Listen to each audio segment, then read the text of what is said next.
కృతజ్ఞతాస్తుతులతో ఆయన సన్నిధికి వచ్చేదము. 95వ కీర్తన 2వ వచనము. Praise the lord. అడవి చెట్ల నడుమా ఒక జల్దరు వృక్షం వలె పరిశుద్ధుల సమాజములో యేసు ప్రజ్వలించుచున్నాడు.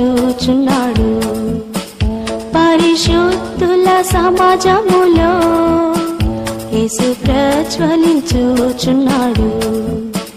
కీర్తింతున్నా ప్రభుని జీవకాలమెల్లా ప్రభు యేసుని కృతజ్ఞతతో స్తుతించెదను, కృతజ్ఞతతో స్తుతించెదను. ఘనమైన నా ప్రభువా నీ రక్త ప్రభావమునా నా హృదయము కడిగితివి. నీకే నా స్తుతి ఘనత, నా హృదయము కడిగితివి. నీకే నా స్తుతి ఘనత.